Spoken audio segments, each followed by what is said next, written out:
Bismillahirrahmanirrahim. Assalamualaikum warahmatullahi wabarakatuh. Baik,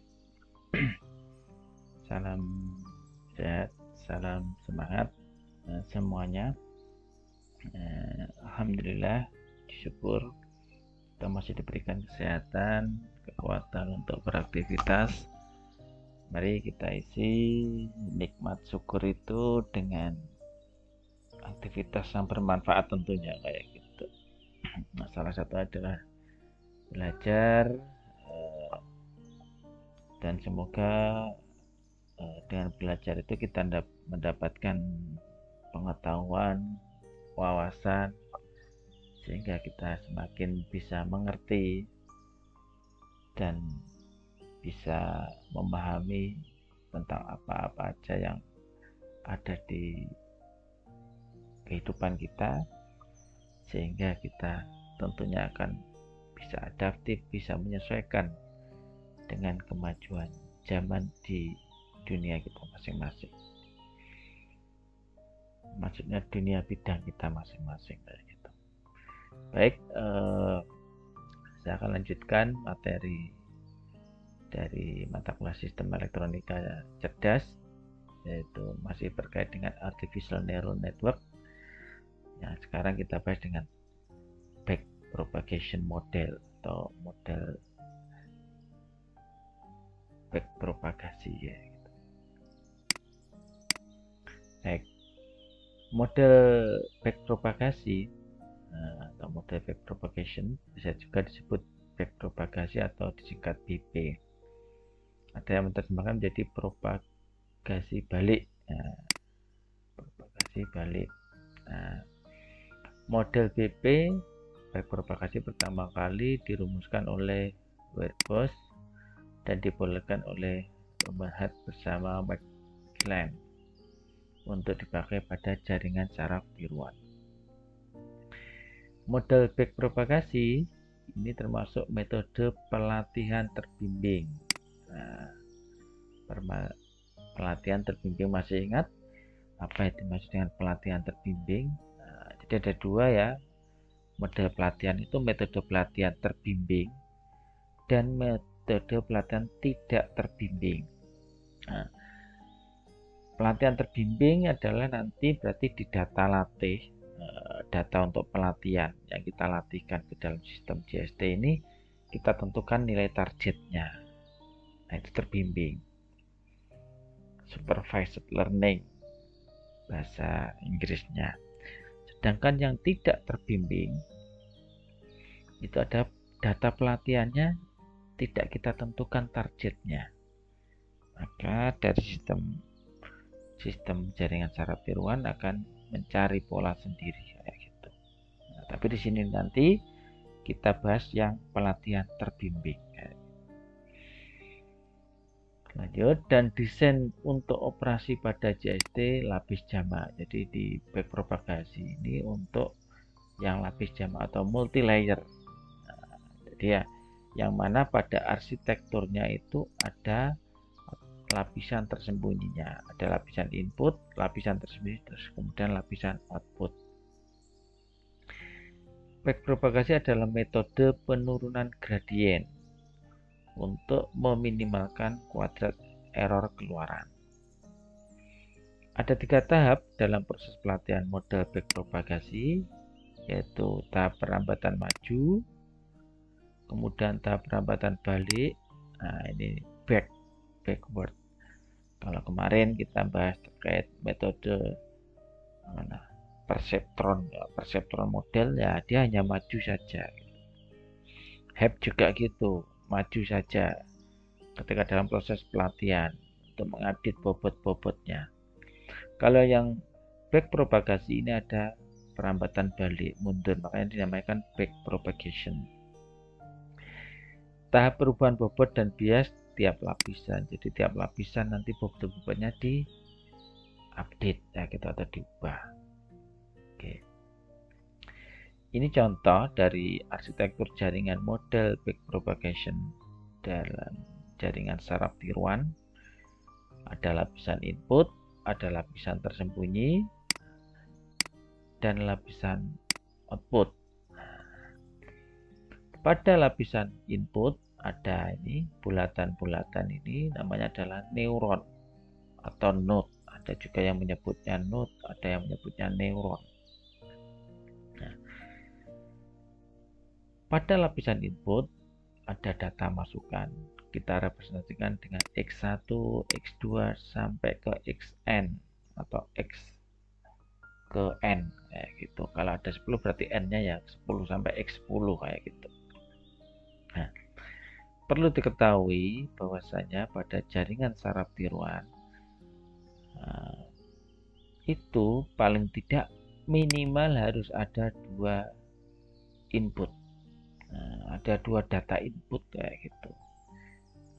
Misalnya kalau data suhu dan kelembapan, atau semisal panjang dan lebar. Nah, kayak gitu. Tidak bisa kalau hanya cuma satu saja, misalnya suhu saja gitu. Suhu saja, karena nanti polanya nggak dapat. Nah, gitu. Kalau suhu saja, satu variabel input saja, ya, berarti bisa menggunakan yang konvensional, if then gitu aja gitu, untuk mengklasifikasi. Oke, ini pada lapisan input. Kemudian lapisan tersembunyi, ini juga ada neuronnya. Berapa Pak? Bebas, terserah, tergantung dari kita berapa arsitekturnya kita buat. Ini 1 sampai ke N. Terus ada bias, ada tambahan bias pada jaringan lapisan yang tersembunyi. Pada lapisan output ada 1 neuron, misalnya 2 boleh nggak? Boleh, 3 boleh, sampai berapa boleh, tergantung dari nanti model arsitektur kita kayak gitu. Juga ada bias di sini kayak gitu.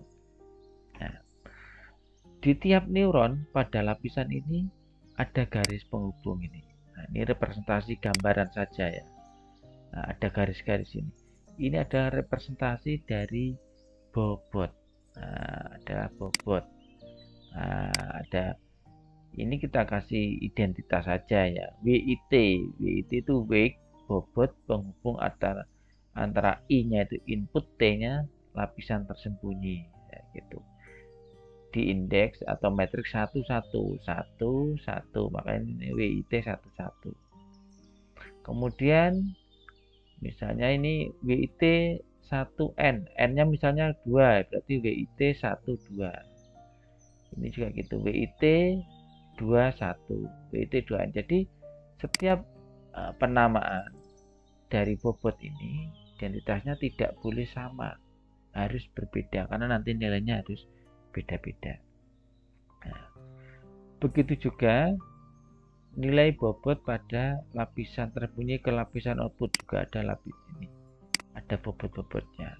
Nah, kita kasih nama identitas yang berbeda, WTO, lapisan weight atau bobot tersembunyi dengan output ke 1, satu. Ini WTO 0, WTO 2, dan seterusnya kayak gitu. Nah, misalnya diganti yang lainnya boleh nggak? Boleh. Misalnya di sini misalnya apa ya, M11, M21, M12, dan boleh di sini M, di sini N, nah, boleh. Nah, jadi gitu ya. Nah, jadi di arsitektur jaringan model berpropagasi harus ada atau terdapat lapisan tersembunyi, hidden layer yang sebelah sini ini. Nah, oke.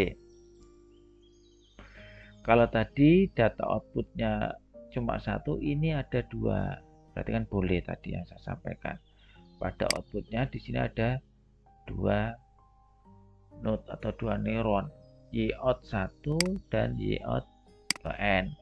Misalnya 2 ya berarti 2, 3 3, dan sampai seterusnya. Nah,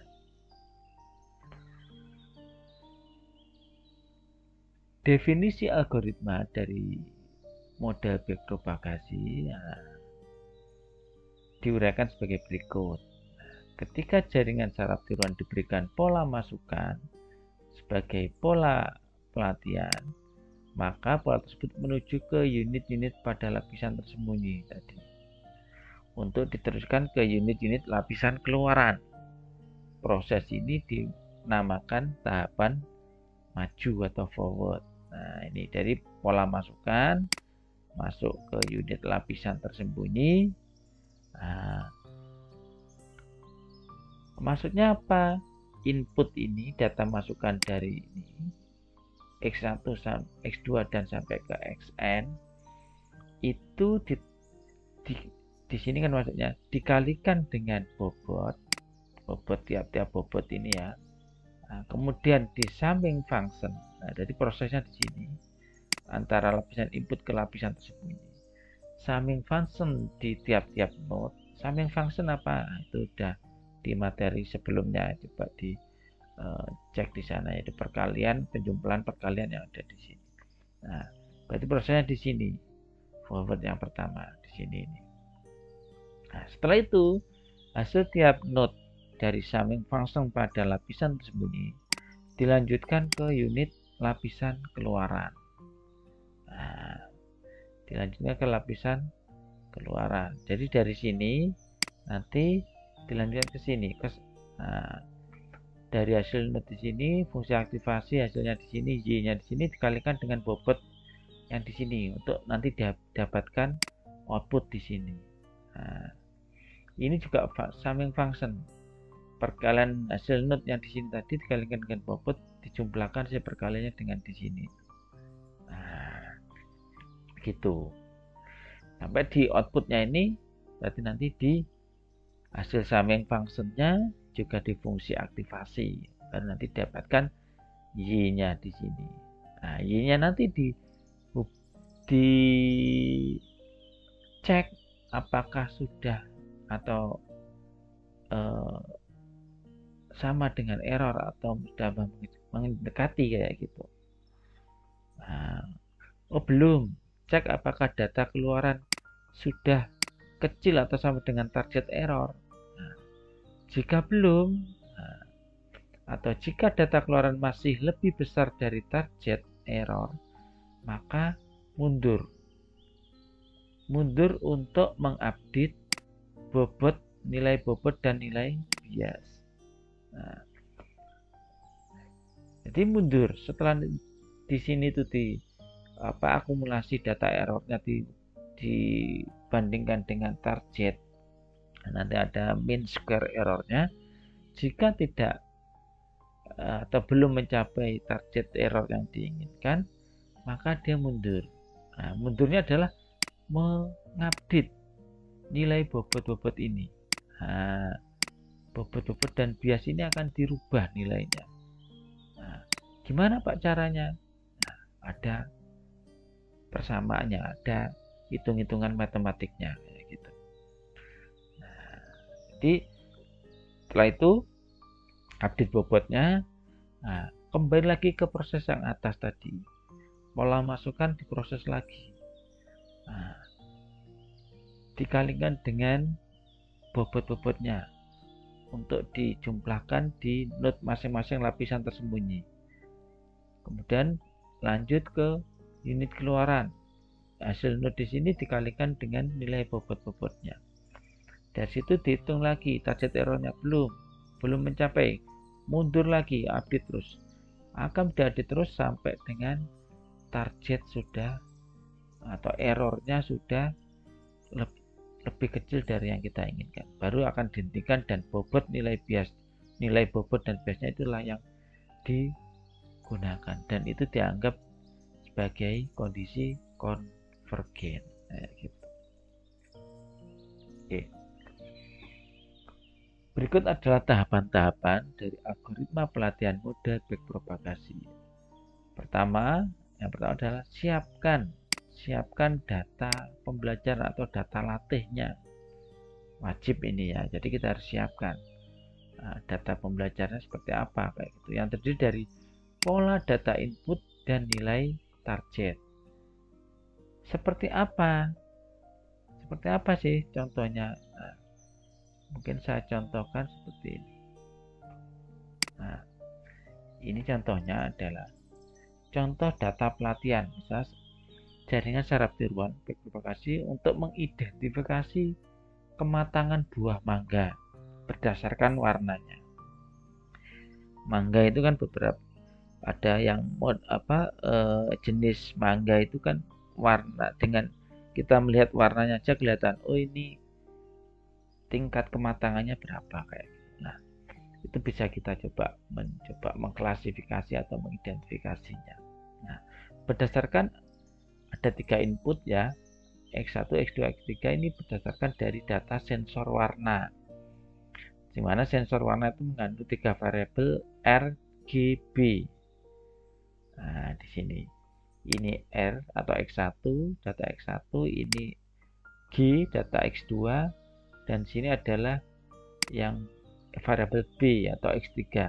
Nah, kemudian kita tentukan targetnya, karena ini pelatihan terbimbing, kita tentukan targetnya untuk kondisi mentah. Nah, berarti kita sudah ngambil data mangga yang kondisi mentah, kita cek warnanya ya, ini data-datanya seperti ini. Kita tentukan pola outputnya adalah 0, 1.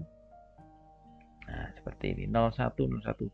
Pada kondisi mentah kita buat atau kita siapkan data pembelajaran learning sebanyak 5 data. Nah, boleh Pak lebih, boleh, semakin baik. 10, 20 juga boleh. Jadi semakin banyak datanya semakin bagus ya, gitu. Kemudian kondisi mengkal. Nah, kondisi mengkal ini kondisi tengah-tengah antara belum ya, dari mentah menuju ke matang kayak gitu. Ini datanya ternyata beda warnanya. Nah, kita tentukan targetnya, kalau yang mentah tadi 01, ini 1, 0. Nah, kayak gitu. Kemudian kondisi matang. Nah, ini data warnanya. Berbeda juga kan polanya ya. Kita tentukan targetnya adalah 1, 1. Nah, itu ini contoh data pelatihannya harus kita siapkan. Oke, kemudian nanti di sistemnya kita inisialisasi awal, nilai bobot awal dan bias. Kalau yang sebelumnya di perseptron model kita kasih nilai 0, nilai bobot awalnya itu. Tapi di sini nilainya kita beri nilai acak, nilai yang sangat kecil, nilai acak. Nah, berapa Pak? Rentang dari 0,1 sampai 0,9. Nah, kayak gitu. Kemudian kita tetapkan maksimum epochnya, target error, dan learning rate-nya. Learning rate apa Pak? Learning rate ini membantu laju pembelajaran. Laju pembelajaran karena memang ada dari situ parameter itu, variabel. Kemudian kita inisiasi epoch awalnya ya. Epoch awalnya itu adalah 0. Oke. Kemudian poin nomor 3, tahapan kerjakan langkah-langkah dari 4 sampai 6. Nah, 4 sampai 6 ini. Nah, tahapannya ini. Apabila selama epoch kurang dari maksimum epoch atau mean square error lebih besar dari target error, atau masih lebih besar errornya dari target yang kita tentukan, maka akan berulang di tahapan nomor 4 sampai 6. Sehingga nilai epoch saat ini adalah epoch tadi ditambah 1. Berarti yang awalnya 0 tambah 1 menjadi 1. Nanti kalau belum, dari 1 tambah 1 lagi menjadi 2, tambah lagi tambah 1, dan seterusnya sampai dengan maksimum epoch kayak gitu. Untuk tiap-tiap nomor 5 selanjutnya, untuk tiap-tiap pasangan data pelatihan, data input dan target, kerjakan langkah tahap forward dan backward. Forward tadi yang maju, perkalian antara data input dengan bobot, maupun kemudian di summing function ditambah bias gitu sampai dengan layar output. Kemudian apabila belum mencapai target error, maka mundur, diupdate nilai bobotnya. Nomor 6, proses langkah forward dan backward dilakukan berulang terus-menerus sampai epoch lebih dari 1 atau sama dengan maksimum epoch. atau mean square error lebih kecil dari target error, maka dianggap kondisi konvergen, maka pelatihan dihentikan. Nah, kayak gitu. Oke. Tahap maju forward yang pertama. Jadi yang tahap pertama adalah tiap-tiap unit input X1, X2, X3 sampai Xn menerima sinyal atau data masukan. Nah, ini data masukan bisa dari data atau dari sensor yang kita gunakan secara langsung. Sensor suhu kelembapan, sensor warna tadi untuk identifikasi kulit mangga kayak gitu. Nah, sinyal tersebut dimasukkan atau diteruskan ke unit-unit neuron pada lapisan berikutnya, lapisan tersembunyi. Jadi terkalikan. Nah, tiap-tiap unit pada lapisan tersembunyi akan digunakan ini. Nah, itu kayak yang summing function kemarin, yaitu ini tiap-tiap unit ya neuronnya. Nah, input dikalikan dengan bobot dan dijumlahkan serta ditambahkan dengan nilai biasnya. Jadi ada sigma. Nah, sigma ini berarti penjumlahan. Kalau dalam program adalah perulangan. Perulangan di mana dari XI input X1 nah, dikalikan dengan bobot. Nah, bobot yang keberapa? Nah, bobot yang metrik ke I ke J. Nah, berarti misalnya W bobot 11, bobot 12. Nah, setelah dijumlahkan summing functionnya perkalian jumlahkan, kemudian terakhir ditambah dengan bias. Untuk mendapatkan nilai output pada tiap neuron lapisan tersembunyi, maka nilai Z in kecil diaktifkan dengan fungsi aktivasi yang digunakan. Nah, fungsi aktivasi ini sudah kita bahas di awal-awal pengantar jaringan saraf tiruan. Ada beberapa model fungsi aktivasi.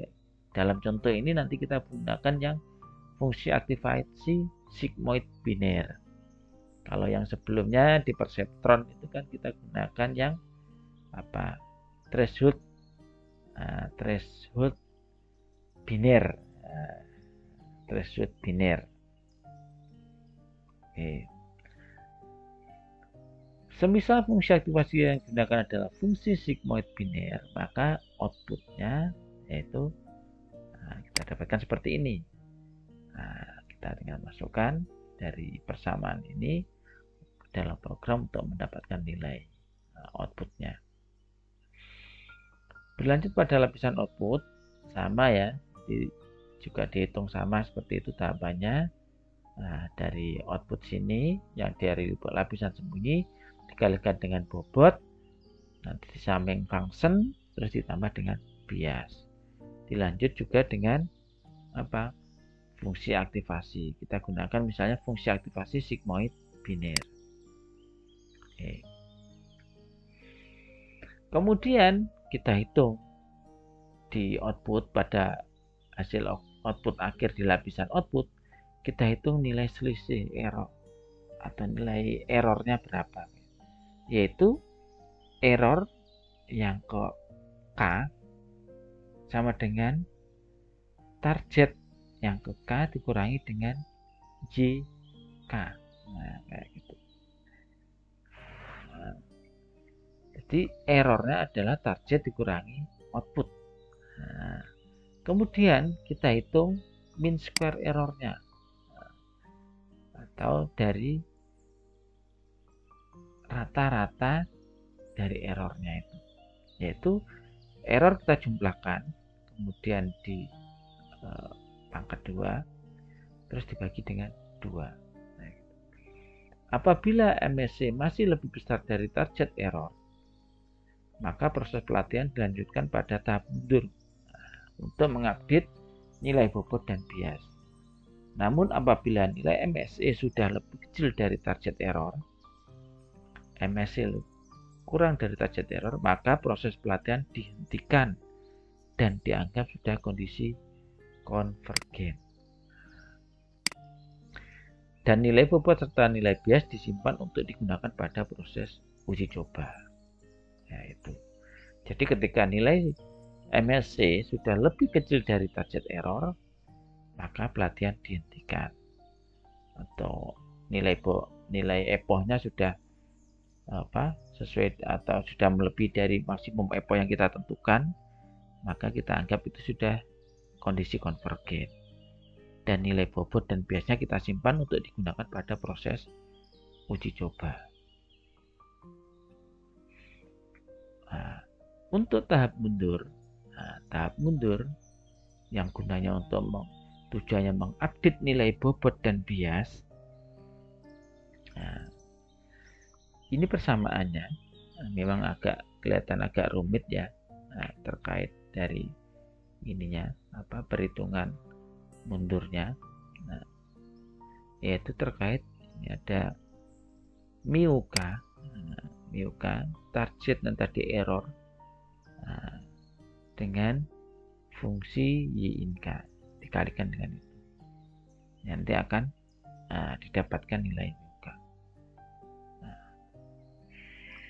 Nah, ini juga kita bisa terjemahkan dari persamaan ini untuk mengupdate. Nah, masing-masing lapisan, misalnya untuk lapis terhubung bobot dan bias antara lapisan output ke lapisan tersembunyi, maka kita mencari nilainya masing-masing. Delta bobotnya kita cari dan delta biasnya juga kita cari pada lapisan output dan lapisan tersembunyi. Nah, sama juga untuk penghubung bobot dan bias dari lapisan tersembunyi ke lapisan input juga sama. Kita cari nilai bobot bias dan nilai bobot delta bobot dan delta bias pada lapisan tersembunyi terhadap dengan lapisan input. Nah, untuk update bobot dan bias pada lapisan output dengan lapisan tersembunyi, sehingga muncul ini. Bobot baru adalah bobot lama ditambah delta bobot antara lapisan output dengan lapisan tersembunyi. Untuk biasnya juga sama. Untuk yang lapisan tersembunyi dengan lapisan itu juga sama. Jadi yang bedakan adalah deltanya. Nah, masing-masing delta ini yang perlu diperhatikan. Dan selesai. Nah, ini adalah proses pelatihan tadi. Untuk mereview lagi aja. Oke. Mungkin akan berikut saya akan tunjukkan gambaran dari program yang mungkin sudah kita siapkan untuk dalam pemrograman menggunakan kita di aplikasi jaringan saraf tiruan propagasi model menggunakan Visual Studio. Nah, nanti bisa dicoba juga seperti ini. Nah, ini gambarannya. Ini untuk tadi ya, mengidentifikasi kematangan buah mangga berdasarkan warna kulitnya dengan sensor warna. Ini pelatihannya. Ya. Nah, kita atur parameternya bahwasanya banyak input adalah 3. Nah, maksudnya apa? Inputnya ini X1, X2, X3 sehingga 3 di sini. Kemudian banyak data untuk pelatihan ya. Datanya ada 5. Tiap pola ada 5. 1, 2, 3, 4, 5. Dari banyak pola 3. Polanya mentah, mengkal, mata. Kalau ada yang lagi misalnya ya berarti tambahin. Nah, tinggal ngatur rubah. Learning rate kita tentukan nilainya 0,9. Maksimal epoch 10.000 misalnya. Target errornya adalah 0,01. Kita kecilkan aja, lebih besarkan, lebih jadi 0,1 biar nanti lebih cepatnya untuk cobanya gini. Neuron input, di arsitekturnya ini kita gambarkan seperti ini. Neuron input ada 3.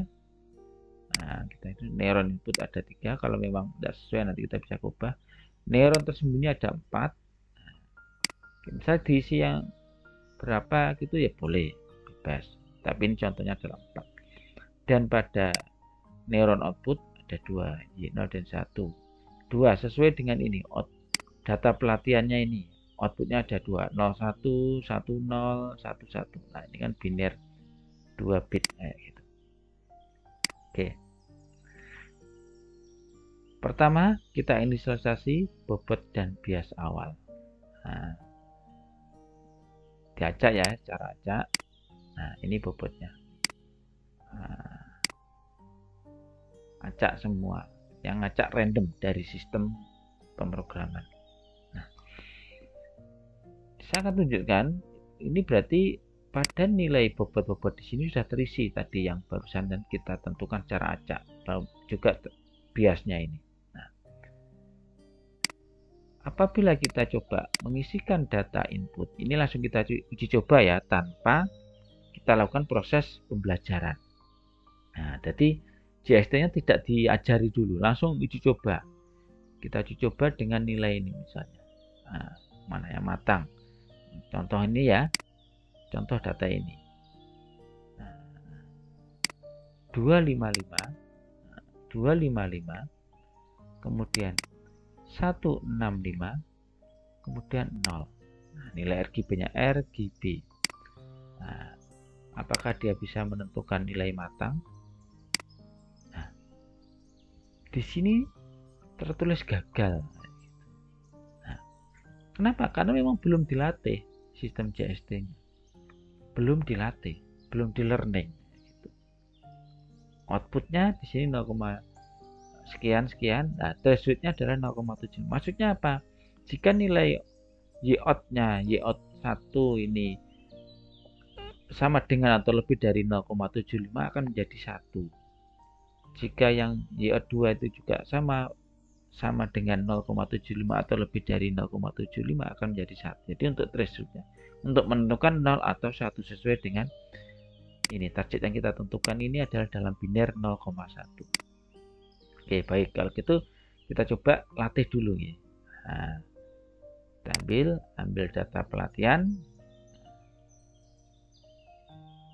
Kita coba di sini data pelatihan. Ini ada namanya ya, data pelatihan. Nah, JST kematangan. Nah, ini buah mangga. Kita coba. Nah, ini data pelatihan berhasil diambil. Ini datanya sama ya. Ini misalnya kondisi mentah.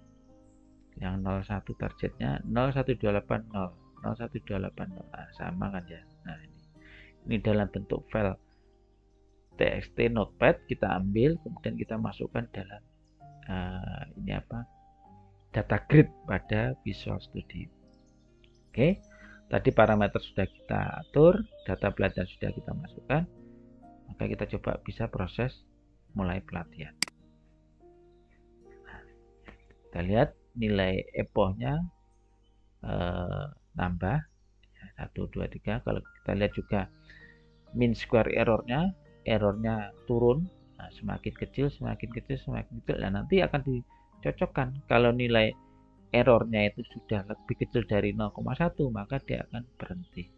Atau epochnya sudah melebihi dari maksimal epoch 10 maka juga akan berhenti. Kita lihat di sini perubahan nilai bobot dan biasnya. Nah, ini proses update bobotnya. Nah, kita lihat berubah secara cepat. Nah, bobot dan biasnya berubah. Nah, gitu. Kita amati terus nilai MSC-nya semakin kecil.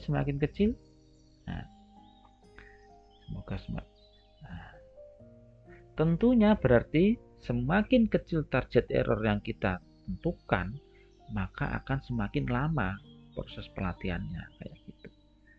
Nah, ini 0,1. Ini semoga segera mendekati. Nah, semakin kecil, semakin turun. Nah, semakin turun.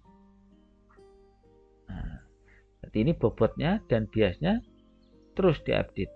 Nah, terus diupdate sampai nanti terhenti secara otomatis ketika parameter target errornya terpenuhi atau maksimum epochnya.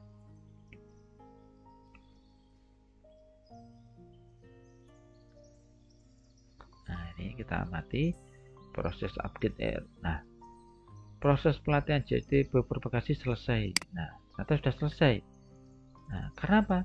Nilai MSC-nya ini sudah lebih gitu dari 0,1, sehingga berhenti secara otomatis pada epoch ke 141. Gitu. Kita coba oke. Nah, sekarang kita coba dengan nilai bobot dan bias yang sudah terupdate. Nah, tadi pada jaringannya ini nilai-nilainya ini sudah terupdate dari yang tadi itu ketika prosesnya gagal di awal karena belum dilatih, sekarang sudah dilatih. Kita tes dengan nilai input yang tetap sama ya, 255, 165, 0 yang awalnya gagal. Apakah sistem JST-nya sudah bisa mengenali bahwa ini kondisi matang? Nah, kita coba. Nah, berhasil. Nah, dia berhasil mengidentifikasi menjadi hasilnya matang. Nah, gitu. Nah, ini bukti JST mampu belajar dan bisa mengidentifikasi. Nah, nilai bobot dan bias ini yang harus kita simpan. Nah, kita simpan. Nah, kita simpan. Semisal adalah bobot akhir. Nah, bobot optimal gitu ya. Kita kasih tanggal sekarang 17/12/2025. Saya simpan. Nah, gitu. Saya keluarkan dulu. Nah, kita keluar. Saya coba jalankan lagi. Nah, misal pakai kita inisiasi, perlu inisiasi nggak? Sebenarnya nggak perlu. Nah, langsung pakai. Nah, kita coba yang 255, coba lagi yang ini ya. Nah, ini saya menunjukkan bahwasanya peran bobot dan bias itu sangat berpengaruh pada sistem jaringan saraf tiroid. Ini proses gagal. Kenapa kok gagal? Ya, nah, bobot dan biasnya masih aja, ya berarti kita ambil bobot dan bias akhir tadi yang 17 mana ini? Ini ya, bobot optimal 17. Nah, yang ini tadi kita simpan. Nah, oke, bobotnya ini sudah bobot yang kita ambil data yang hasil pelatihan tadi, kita proses. Nah, mampu dia matang sesuai. Kita coba dengan nilai kondisi yang lain, atau kita ubah nilainya tidak 255, 247 misalnya. Kemungkinan kan sensor berubah-ubah gitu kan ya. Sekarang kita ganti 1 berapa 75. Nah, ini 15. Nah, berapa dah? Kita amati di sini hasilnya. Nah, ini berubah, namun tetap masih bisa mengidentifikasi matang. Nah, walaupun data ini tidak ada sini, tapi JST masih mampu mengidentifikasi dia menjadi lebih sesuai atau tetap hasilnya matang. Yang lainnya lagi, misalnya kondisi mengkal. Nah, 165 ada nggak? Oh, nggak ada ya, nggak apa-apa, nggak sesuai. 240, kemudian 50. Nah, misalnya ini uji cobanya. Tentunya nilai ini kalau nanti mau real time ya kita kasih sensor warna langsung ke arahkan ke buah mangganya. Kita tes, kita proses, mengkal sesuai. Gitu. Hasilnya adalah ini di atas 0,75 menjadi 1, ini di bawah 0,75 menjadi 0, jadi 10. Oke. Yang mentah misalnya nilainya adalah misalnya berapa, 13, 100 berapa, 37, udah enggak ada ya. Kemudian 8, kita proses mentah. Nah, masih mampu. ini di bawah 0,75 menjadi 0, ini di atas 0,75 menjadi 1. 0, 1, 0, 1 sesuai. Ini bukti bahwa JST mampu mengidentifikasi sesuai dengan pelatihan. Kalau mau lebih akurasinya lebih tinggi, ya ini tadi target errornya kita lebih kecilkan lagi. Kalau tadi 0,1 kita bisa jadi coba 0,01 atau 0,001. Nah, pasti nanti data bobotnya lebih optimal. Cuman pelatihannya akan jauh lebih lama kayak gitu. Jauh lebih lama kayak gitu. Nah, hasil bobot tadi itu, hasil bobot ini ya yang tadi kita simpan hasil pelatihan. Hasil bobot optimal. Nah ya, bobot optimal. Bobot optimal.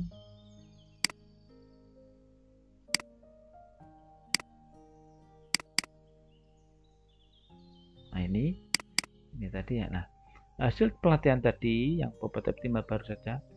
Nilai-nilai ini bobot, kemudian ini adalah nilai biasnya, kemudian bobot dan bias. Ketika kita mau implementasikan di dalam sistem microcontroller, nilai bobot inilah yang kita masukkan. Nah, kita masukkan ini bisa kita simulasikan juga dengan Arduino. Jadi kita bisa juga membuat sistem jaringan saraf turunan berbasis microcontroller Arduino. Nah, coba saya carikan ini kalau di Proteusnya itu ada enggak ini.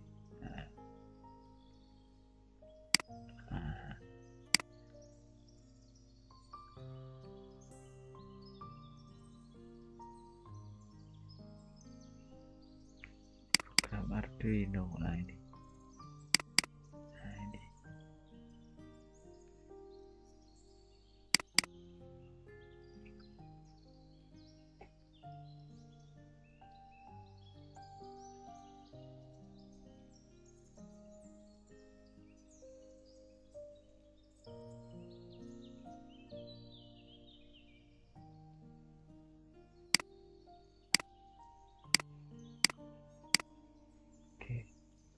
Ini jadi contoh program yang kita buat dalam Arduino.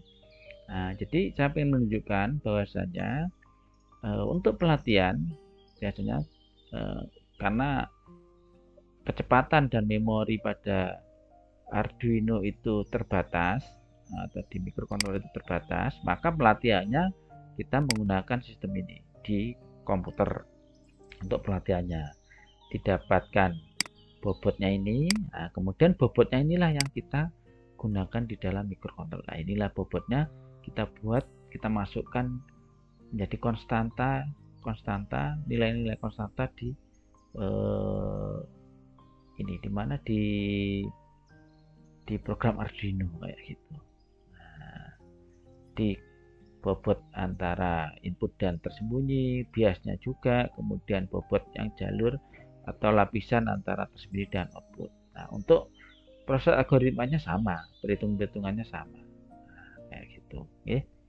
Nah, mungkin bisa kita ini bisa ya. Nah, ini bisa. Nah, tombol proses, tombol OK. Nah, tombol OK mana tombol OK? Oh ini. Nah, ini entah dengan data yang tadi. Nah, berarti kita sebenarnya ini contoh bisa menjalankan jaringan saraf tiruan menggunakan microcontroller kayak gitu. Ya. Nah, terus yang ini bagaimana Pak cara membuatnya? Nah, nanti bisa dicoba, pelatihannya akan saya berikan langkah-langkahnya untuk membuatnya dengan menggunakan Visual Studio ya. Nah, di sini dan nanti untuk programnya akan saya sertakan, silakan nanti bisa coba dipelajari atau mungkin juga dicontoh dan semoga nanti bisa lebih memudahkan rekan-rekan mahasiswa semuanya untuk bagaimana membuat aplikasi jaringan saraf tiruan. Mungkin itu saya rasa cukup untuk materi kuliah di sini. Semoga apa yang saya sampaikan bisa dipahami dan semoga bermanfaat. Apa ini, ada kelanjutannya nggak ini tadi? Oh, ini tugasnya. Nah, tugasnya adalah coba cari tema permasalahan yang bisa diselesaikan dengan sistem jaringan saraf tiruan pada tentukan permasalahan, gambarkan desain arsitekturnya tadi, dan siapkan data pelatihan. Nah, itu tadi. Nah, contoh misalnya interferensi, misal pengenalan warna berdasarkan data RGB, misal warna, kita membuat sistem ini ya, ini warna apa, mungkin kertas itu aja, hitam, hijau, biru. Nah, nanti akan muncul di LCD seperti itu. Kemudian pengenalan alfabet Arab, ini kalau ini pakai kamera, ini vision. Nah, mungkin nomor 1, oke, ini bisa. Nomor 4, deteksi nominal uang kertas, misalnya berdasarkan sensor warna tadi. Oh, ini uang 10.000, inilah 5.000, 20.000, 50.000, 100.000, kan berbeda-beda warnanya. Siapa tahu nanti bisa kita ini. Kalau ini ditambahkan suara, kita bisa jadi bantu teman-teman tunanetra untuk ini nilai berapa kayak gitu. Nah, identifikasi posisi robot. Nah, ini kalau real pakai robot. Nah, posisi di mana ini berdasarkan jarak depan, jarak belakang, samping, kemudian arah kompas. Nah, ini pernah kita gunakan untuk robot berkaki di tim robot UHT. Atau mungkin tadi warna untuk kematangan. Kalau tadi contohnya buah mangga, mungkin buah-buah yang lain. Nah, buah jeruk, buah untuk mengklasifikasi ini jeruk warna kuning, ini jeruk untuk memisahkan boleh, atau mungkin buah-buah yang lainnya gitu. Oke. Baik, mungkin itu yang bisa saya sampaikan. Semoga bermanfaat. Terima kasih dan semoga kita senantiasa diberikan semangat untuk belajar, menuntut ilmu untuk kebaikan kita di masa depan. Saya akhiri. Terima kasih. Assalamualaikum warahmatullahi wabarakatuh.